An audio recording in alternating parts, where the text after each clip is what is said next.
and just doing right by people, senior citizens that come up to me and say, thank you for this senior program. I now have a purpose in life. I get up every day and I have something to look forward to. You know, the great job, the people that say thank you for the opportunities that I provided. And not only an opportunity, but they're now excelling in the job or opportunity that I provided. And just, you know, every day waking up knowing that I have the responsibility of this entire city, and every decision that I make, people are counting on me. So that's how I know I'm on the right track. You know, affirmation constantly from the people that I'm doing a good job and that I'm for the people. But listen, I tell everybody, you know, people want to say, okay, well, you know, the house I live in, you know, the amount of money that I make, the personal car that I drive, all of that came from the muscle. I wasn't born with a silver spoon in my mouth. I say it all the time. I grew up in the worst neighborhood in Atlantic City and made it out, made decisions. My friends are my friends. I'm never going to turn my back on my friends because at the end of the day, the same people that you dealt with on the way up is the same people that you're going to have to deal with on the way down.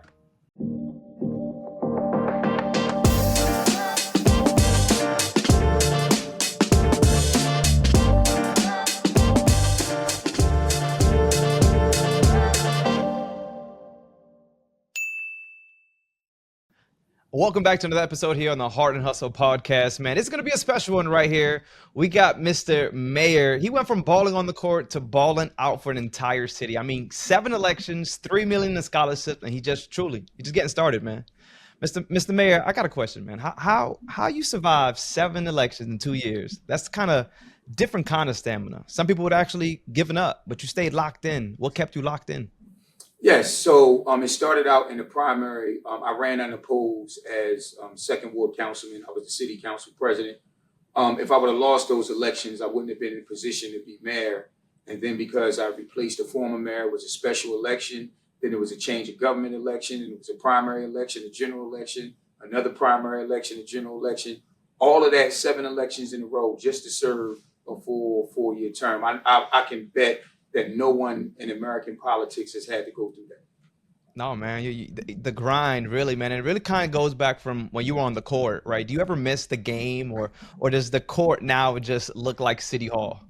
No, well, listen. I believe my athletic experience has molded my mentality and my leadership style and skills to where I am today. I tell people all the time. We use sports as a vehicle. I use basketball as a vehicle to the success. So, when you're an athlete, you're in those tough situations, you go in hostile environments, and that transcends into my political work career. I love going in hostile environments. I love the back and forth between the residents and I. And like I said, it takes a certain type of person, to be an athlete and to be a successful athlete and, transcend it into sports. Which is politics is a contact sport. And, it's made me who I am today. Love it, man. I really want to talk about the mindset, though, that you had to kind of shift. There's always a mindset shift when you do something different. So you're going from 19,500 caseworkers to mayor. What was that mindset shift that had happened in between from that to mayor? Well, I definitely started at humble beginnings. I was one who always has been a leader amongst my peers group, been always connected to politics. My mentor is the late, great state senator, state assemblyman, and former 3-term mayor, Jim Whalen, who was close to the peers in my age group. He was a swim teacher as well. He always supported us, always provided opportunities for us. So he said, look, go to school, get good grades, graduate, come home and make a difference in the community. So I knew that basketball wasn't going to pay the bills the rest of my life. So I wanted to get to work and put my degree to use. So now I'm thinking in my mind that, hey, I just graduated. I was a local basketball star. I was always in the newspaper. With my political connections, I'm going to come out and make at least $50,000. I went to his office and he said, hey, we got this grant program coming up, but it's not ready yet. So you can start working here at City Hall. We have an opening in the welfare department. Now, understand my mentality then. I'm like, I'm not working with those people. I'm not working in the welfare office. I'm just not doing it. And on top of it, I said, okay, well, what's my salary? He said, well, 19,500. And I looked at him, I said, 19,500. I said, man, you got people in the casinos that don't have a degree and others making way more than me. He said, well, listen, and I didn't understand it at the time. I definitely understand it now. Dealing with unions, he said, they'll kill me if I brought you in at more money than the next person and so forth. So it was either that job or take a job, I think making $8.50 working with the Rites of Passage program after school. So I chose the welfare department, and it turned out that that was one of the best jobs that I ever had. Money aside, one of the best jobs I ever had. I have relationships with the staff today. Some of them are still working here in City Hall. And that experience, provided, me to help people. And I definitely help people. One quick story. I registered one of our clients in the Overcomers program at the Atlantic City Rescue Mission. And it was one night on a late night, I went to Thriftway, the supermarket in Atlantic City, and I was talking, and I didn't notice the cashier in line until it was time to bring my food. And it was one of the clients that I recommended to the Overcomers program. So that made me feel good. From the welfare department, I then went to the Safe Haven program, making $25,000 per year. A little more, but still not where I wanted to be. I was responsible for all the quality of life activities from the area at the time. The state of New Jersey said was the worst in Atlantic City. Dealing with crimes was the area from New Jersey to Tennessee Avenue. And my job was to provide quality of life activities for youth and seniors. And we done it. Then right after that, I had an opportunity to, quote, go back home. I was a Boys and Girls Club kid growing up. I was a member till I was 6, from the age 6 to 19. And everyone always said that, hey, when you grow up, you're going to come back and you're going to run this place. And I had an opportunity to do so. And this is what I respected about Mayor Whalen. I sat in this office that I'm sitting in now. It looks much different, though. And I said, hey, Boys and Girls Club offered me the position to come, run the club, brand new building. It's a chance to go home. I said, but I really, really, really love my job with the city. And he said, well, listen, as a mayor of Atlantic City, I want Marty Small to stay because the job that he's doing with youth and seniors is making me look good. He said, however, as a friend of Marty Small, someone who I know has political aspirations, you can't turn that job down. You got to take that job. He said, because you can't work for the city and run for office, and you got to take that job. It's give you more experience, let you make more money, and, I have to let you go. And from Boys and Girls Club, and a lot of people don't know, I made $30,000 for 3 out of the 4 years that I was there. Didn't get a raise. I talk to the kids now, which a lot of them are now, working in City Hall, and I wear that with the badge of honor. I said, well, look, Mr. Marty never got a raise, and all of those things that we were doing on the weekends, traveling from state to state to state, a lot of that, came out my own pocket. So, from Boys and Girls Club, I then went to the school system where I got the chance to affect more kids in Atlantic City. Working the entire city, and from there, I worked a year at Principal Academy Charter. That's on the professional side. I've always been active politically. When I first came home, one of the things that I've done, to keep playing basketball and give back to the community as well. We ran a men's midnight basketball league. Bank of America was our main sponsor. We named it after the late great community hero Elwood Roberts. So I did that. Mayor Whalen appointed me to the Library Board of Trustees to give me some government experience. Then I ran for the Board of Education. I won. I was the top vote getter under the campaign slogan of Think Big and Vote Marty Small. And then the youngest elected councilman in the history of the city, then council president in 2016, and now mayor of the great city of Atlantic City. I know that's a mouthful, but I wanted to give people the complete story of who I am. Also, I have a bachelor's degree in communications from Stockton and a master's degree in educational administration from Cheney. I'm married to the superintendent of Atlantic City Schools, Dr. LaQuetta Small. We have 2 children, Jada and Marty Small Jr. Doing it, man. And all this pressure, man. You truly built for pressure when you think about where you come from and where you're at today. But was there a moment, because I believe that when success happens, people just see success, right? People just see top of the line and think mayor. And you gave us all the accolades that come with Mayor Marty Small. But was there a moment that almost broke you? I wouldn't say it's a moment that broke me. I mean, at the end of the day, I am human. I have feelings, I have emotions just like everyone else. But there's just something inside of me where pressure doesn't bust my pipes. You know the saying, if they like it, I love it. Hmm. And I thrive under pressure. I operate well in crisis. Hence my leadership style. I led us through COVID when nobody could see, touch, or smell what was going on. It was my leadership with the assistance of Senator Cory Booker, who I had a passionate plea in a 45-minute phone call. I said, you got to help Atlantic City. You got to give us the tools to succeed with my leadership. We had 2 testing sites, the only municipality in the state of New Jersey at the time from a municipality standpoint. We fed senior citizens in Atlantic City 3 hot meals a week for like 5 months. We did a lot of things, man. And like I just look at it and I'm blessed to be in this position. This is something that I always wanted to do. And I know that with the mayor of Atlantic City, there's always a target and a bullseye on your back. Heavy is the head that wears the crown. And like I said, I'm just going to keep, pushing.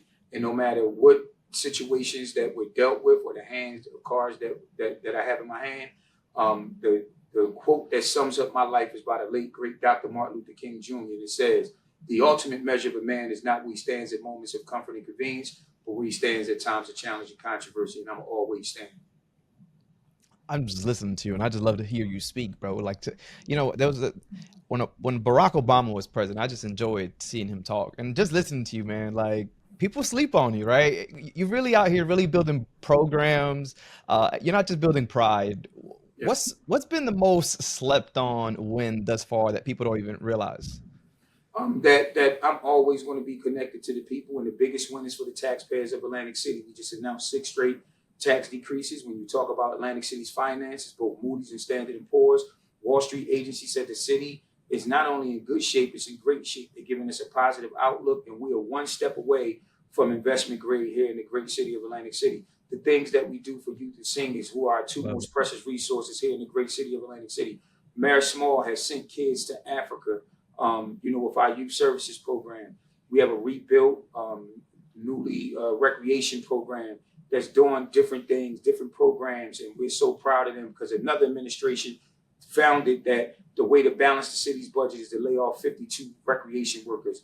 That's not happening under Mayor Marty Small. We believe in investing in human capital. We have a $3 million 3-year scholarship program that's coming up on the last year. We've given away $3 million to Atlantic City residents over the last 3 years to address the educational disparities. When you talk about the multicultural community, Atlantic City has a bustling South Asian community. We have a multicultural office that is doing a lot of tremendous things such as Tai Chi, Bengali language, and more for the multicultural community. In order for the entire Atlantic City to matter, the LGBTQ plus community has to matter. Mayor Small, has brought in the first LGBTQ plus program coordinator here in the city of Atlantic City. When you talk about Atlantic City being clean and Atlantic City being safe, we changed the culture.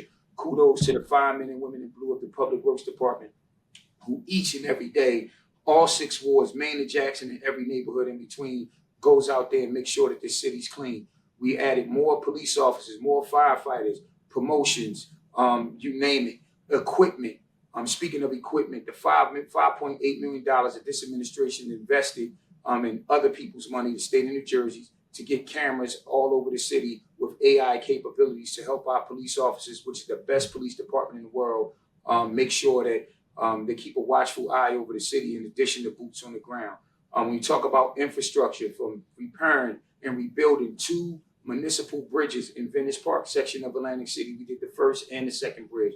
When you talk about by the end of this summer, that both Atlantic and Pacific Avenue will not only be paved, but also synchronize the light signals as well. We got another paving project on Baltic Avenue from Maine to Missouri at the end of the year, MLK, from Route 30 to Mediterranean. So we're doing it in that space. When you want to talk about investment, people say that since CRDA is out of the housing business, that no one would invest private money here in the city of Atlantic City. And I believe as the mayor, again, investing in human capital, that charity starts at home. If I'm going to sell a developer to come build in Atlantic City for opportunities, we have to put our money where our mouth is. And that's exactly what Mayor Small did with our unique housing lottery program, that we got 4 first-time home buyers, brand new homes that was valued at $400,000 to $175,000 and less, with the subsidies that the great city of Atlantic City is supplying. We have phase 2 coming with that program as well. But we have K. Hopnanian, which is a national major developer, the Kushner family, which is a national major developer, and more building here in the great city of Atlantic City. When you want to talk about homeless, it's homeless issues all over the country. But in Atlantic City, people near and far send their homeless people here and say, go figure it out in Atlantic City because of the rescue mission and our supreme social services. But Mayor Small was the first mayor to address this homeless crisis. Right now, we have people on the street every day, morning, noon, and night, working on behalf of the city and trying to get these homeless people help, offer them services and more. And when you look at where the city is going as far as violence, as I sit here right now, if this was this time last year, I would be telling you that I had 6 murders already. Now this year we have no murders. We have our anti-violence program, which are reformed criminals who used to be a danger to society. Now they're fully reformed and rehabilitated, and they tell the children and adults that this is not the way to go. And when people come home from Atlantic City, we're an urban setting. And I'm going to say it again. We are an urban setting. Let me say it one more time. We are an urban setting. So we want to reduce the recidivism rate because people knock on the door, ask for job, hope, and opportunities, and no one is paying them any mind. It's just talk. Well, what are we going to do? This administration not only talks the talk, we walk the walk. Not only do we have a re-entry program, but we have a full-time job coordinator that is addressing job opportunities outside of city government and more. And we want to make sure that people have an opportunity, not only for employment, but for housing, getting their driver's license and more. The unique programs that we offer to our residents for free. We have a CDL trucking school right on city property, Beta Field, that over 400 people have gotten their CDLs because of the partnership with Mayor Marty Small, Senior, my administration, and earns a transit and trucking. We got free credit classes for people. We have a small business academy that shows it's an 8-week curriculum ran by the African American Chamber of Commerce that allows Atlantic City residents for free to freshen up on their business skills, come up with new ideas, and we're going to have incentives for them upon graduation, which is happening in a few weeks. We had an investment cohort where we had a young lady, Ashley Fox, we're bringing that back in the fall, who taught the Atlantic City community how to invest. So this and more, financial planning is coming in the fall. We're really doing it for the residents of Atlantic City. And that's just a little bit of what we're doing. I know I've been talking too much. I'm on the road, but you got me going. You're on the road, man. You're knocking out the park. And I wouldn't really just forget politics, but even with people, man, let's talk people. You got an open door policy, literally. Why is that being like such a core part of your leadership? Why you said I want an open door policy where people can have these conversations? There's no need for you to. You don't want to be the next politician, right? That you got to set up a schedule that you can't have that conversation. I believe even you said people got my number, man. I'm still answering the phones. I think last time I spoke to you, you mentioned that as well. Yeah, I mean, my cell phone number hasn't changed. People know where I live because I like to tell everyone that I'm Atlantic City born, I'm Atlantic City bred, and when I die, I'm gonna be Atlantic City dead. The key is, listen, there's going to be some people that look at me and say, "Oh, well, now that he's the mayor or whatever, he's changed." No, I haven't. I mean, of course, things have changed, but the people that really know me, I'm the same Marty Small that grew up in this place right here. That's right, VAC for life. You see, I'm representing my VAC shirt. I see. But seriously, when you look at being in leadership, you always have to be available to the people and accessible. And sometimes with me, but a lot of times with me, that's the gift and the curse. I go to the store and I could be with my family. People want to stop me. I'm in a restaurant. People want to stop me. And that's just the nature of the beast. But one thing I do, and I had to separate, from friends, is the chain of command. Yes, in this building, I'm Mayor Small. Out of the building, yes, I'm Marty that you grew up with. But at the end of the day, we must remain respectful and professional and respect everybody's decision. And that's how I have to balance the two. But I'm pro-employee, as my employees will tell you. And more importantly, I never forgot where I came from and never will. Like, there's a lot you're giving up, right? You're pouring into a lot of people's cups. I can only imagine. You're leading a city. You're showing up as a husband, father, son. Where does your refill come from? Like, how do you get refilled? Well, I mean, it's important. And my staff, tells me, I have a lot going on and the multiple things that I have to juggle and deal with. and just everyday life in general. You have to stay grounded in prayer. I know first and foremost who my Lord and Savior, Jesus Christ is. You have to value spending time with family and friends, and more importantly, and I have to do a better job of it, I have to get rest because this is a grind. I'm not a mayor that just sits behind a desk. I'm hands-on in everything that we do. And, sometimes you have to rest and get recovered and refill. And I'm a person that doesn't like to take off.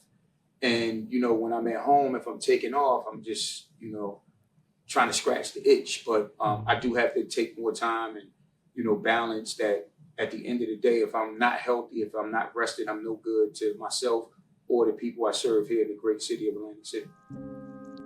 If the Hart Hustle Podcast has ever sparked any idea or made you think differently, do us a favor. Make sure you guys share this, post it on LinkedIn, or even text that nonprofit friend that you just have. Whatever works, this is what keeps the conversation going and allows us to just grow this community together. Seriously, we appreciate you. Love it, man. And you just been, since the first conversation I've ever had with you, very vulnerable. Has you ever felt that it's backfired on you, or is it just something that has always been your strength? No, well, I think a lot of people take my kindness for weakness. A lot of people take their relationships for granted with me. And we have to have those serious conversations like, hold on, don't.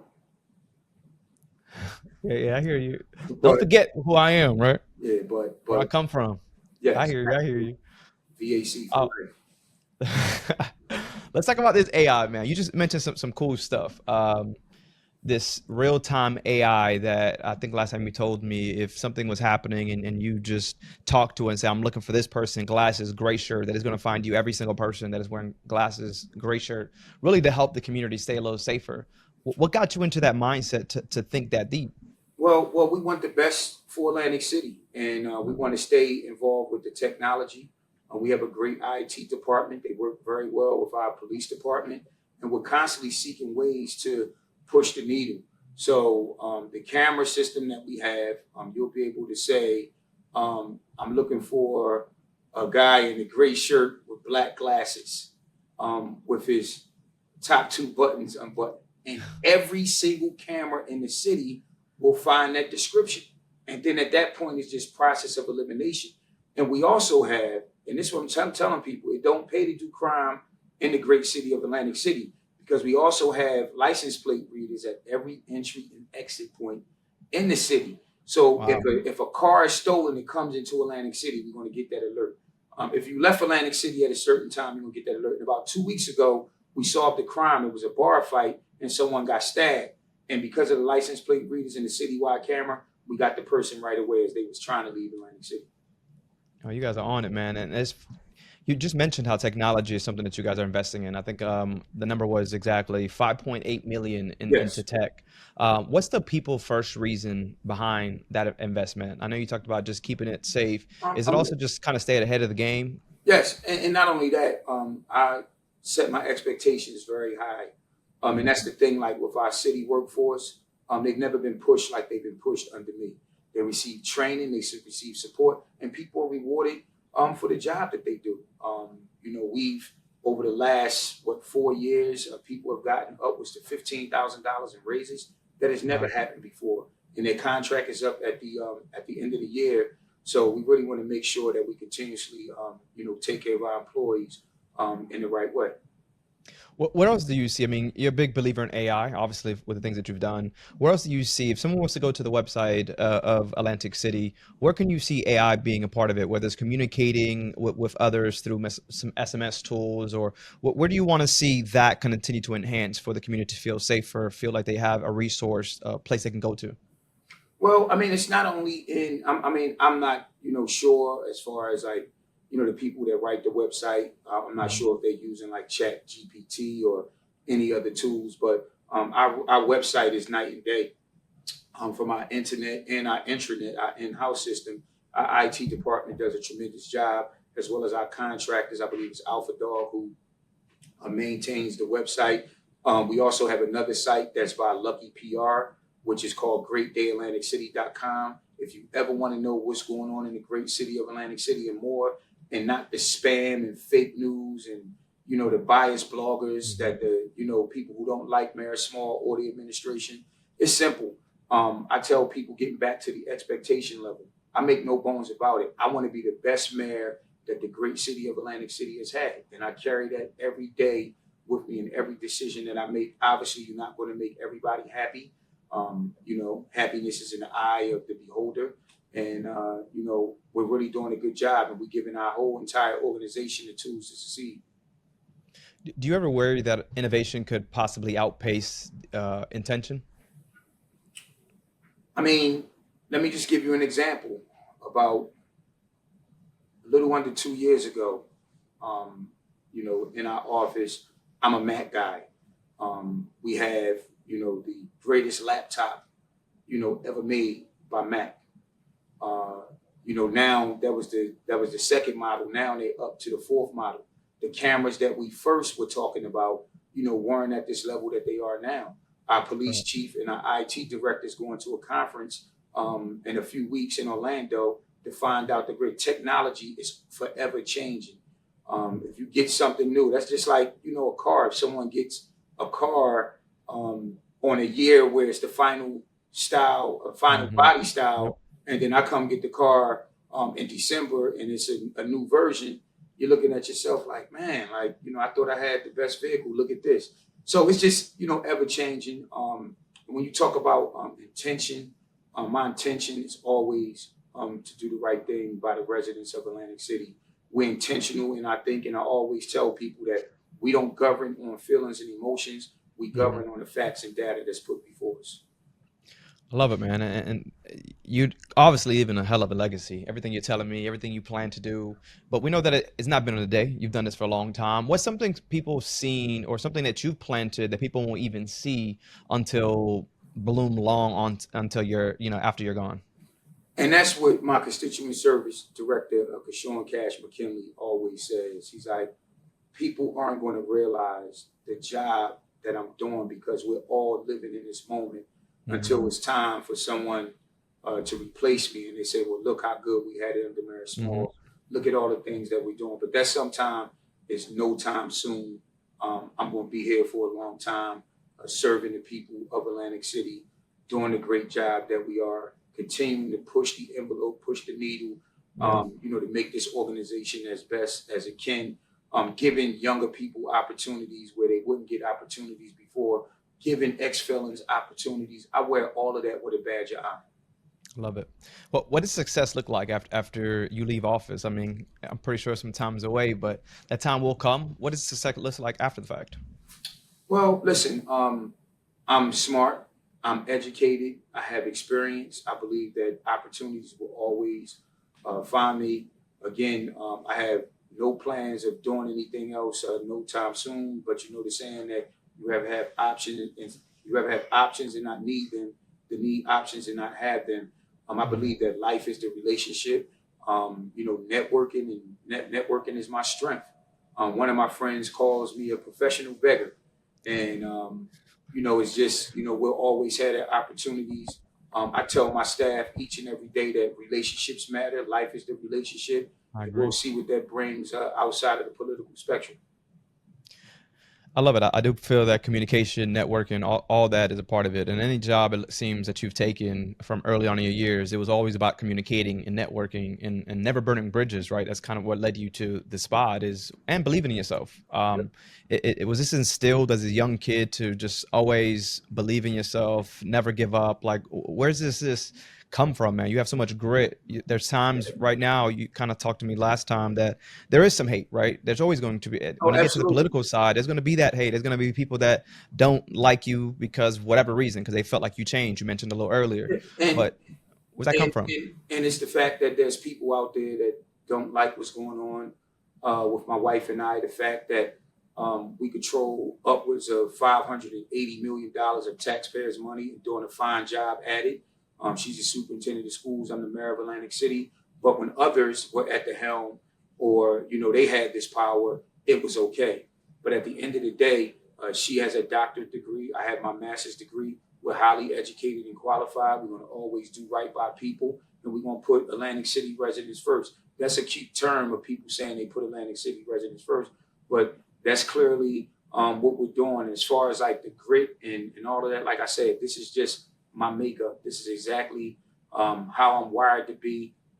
I'm a pillar of strength.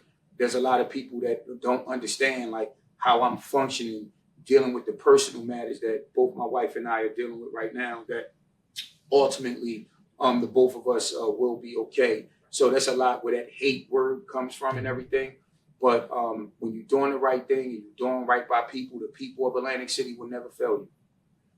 Love it, my brother. So let's kind of talk about it. Let's kind of start ending and wrapping up a little bit. But if someone's listening right now and they want to get involved into the comeback, or I wouldn't really say to the comeback, but just kind of propel what you already put it, down. What's the first step they can actually take to kind of get involved to what you're doing and be a part of history per se? Well, yes. I would tell any person that's looking to do business with the great city of Atlantic City, our doors are wide open. If you want to bring development projects or more, our doors is wide open.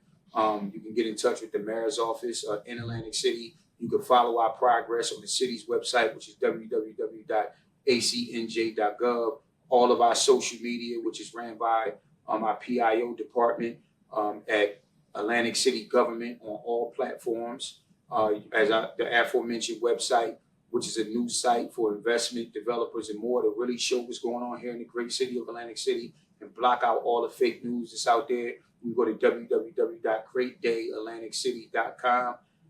It's just an exciting time to be here in Atlantic City. And I'm just so proud. And back to what I was saying, like about giving younger people opportunities. If you walk in City Hall today, it looks totally different than when I first became mayor. And here's why. We are giving younger people opportunities, because I remember when I was coming along, how it was a struggle for young people to get involved in government in any way, shape, or form.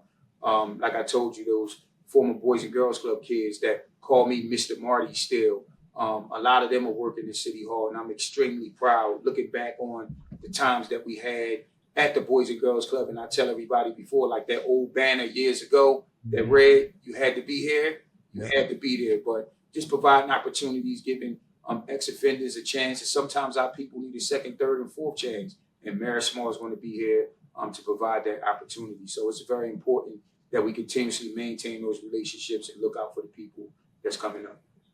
I love it, man. You mentioned the youth. Let's talk to them. What's one leadership trait that you hope every young person that's in Atlantic City actually walks away from or walks away with after watching this?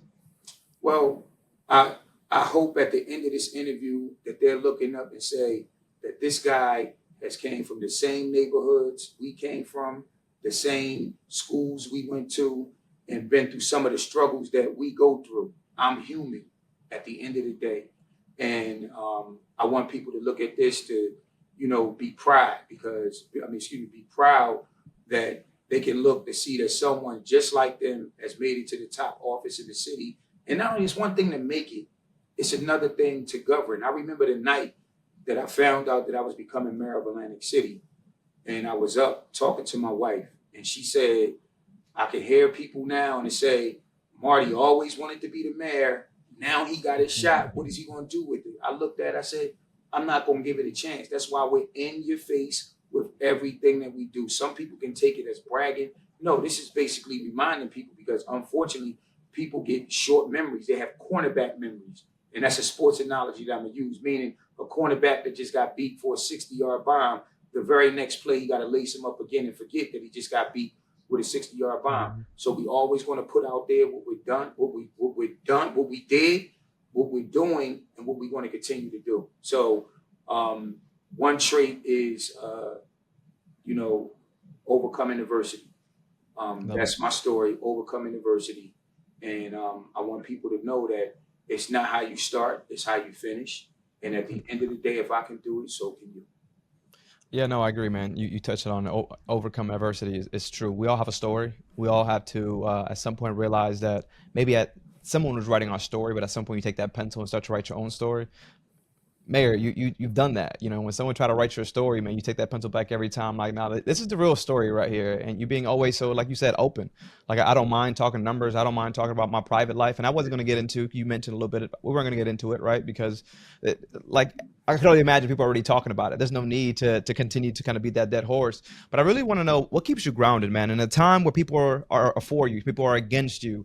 We mentioned a little bit. You're a family man. You're always giving second chances, and still people just don't see you for that. What keeps you grounded when the cameras are off and it is just Marty? Faith and family. Those are the two most important things. As I said, I know who my Lord and Savior Jesus Christ is. I love it. And I know without him, none of this would be possible. And at the end of the day, like they say, the author and finisher of my faith, we know what's going on. And the song that I listen to every day on my way to work is by Yolanda Adams. The battle is not yours, it's the Lord.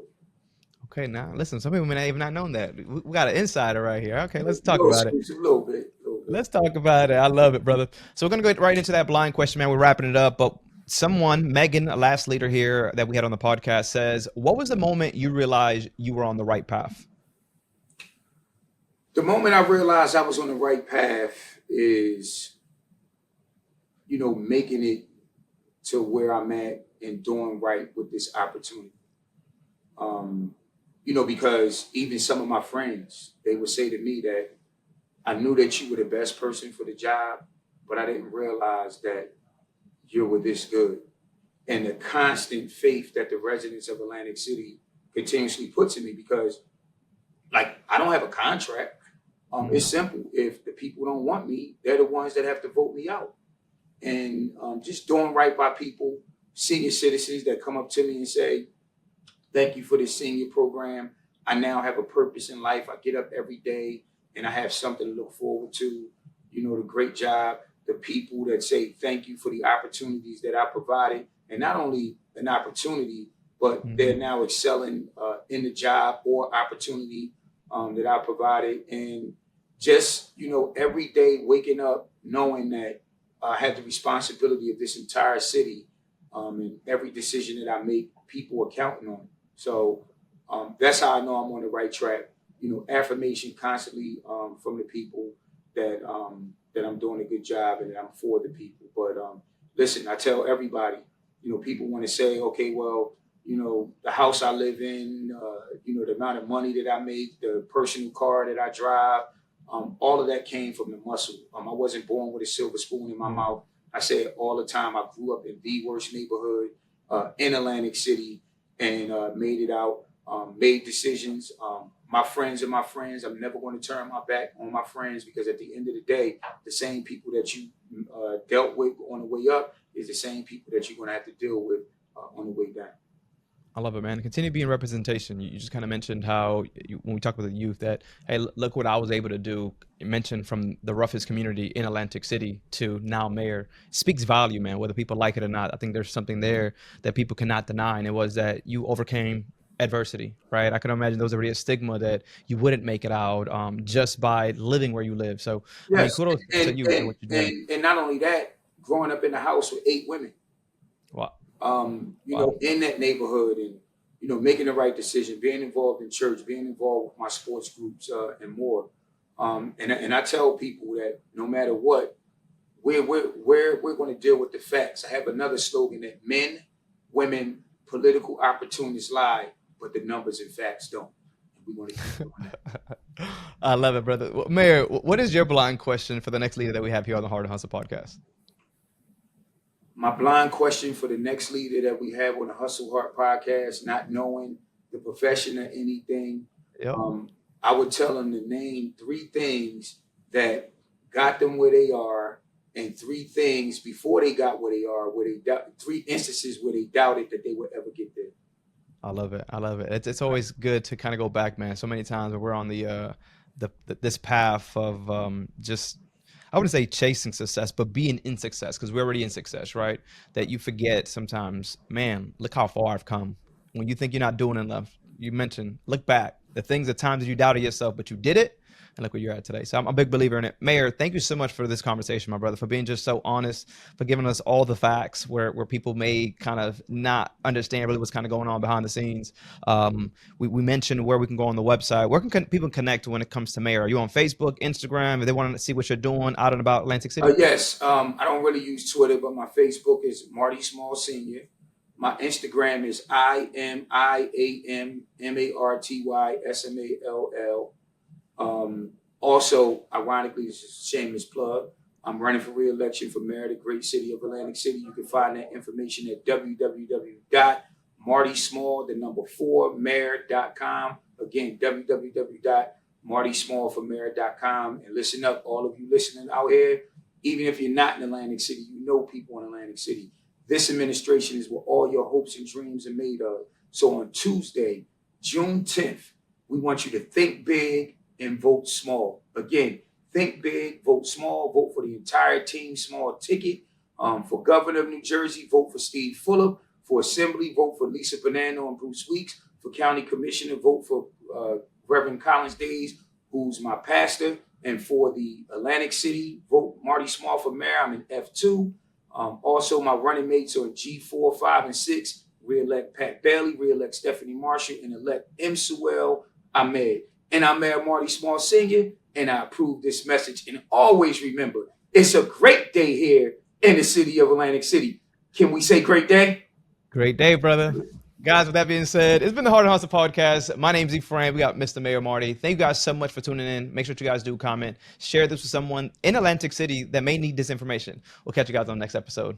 Latest.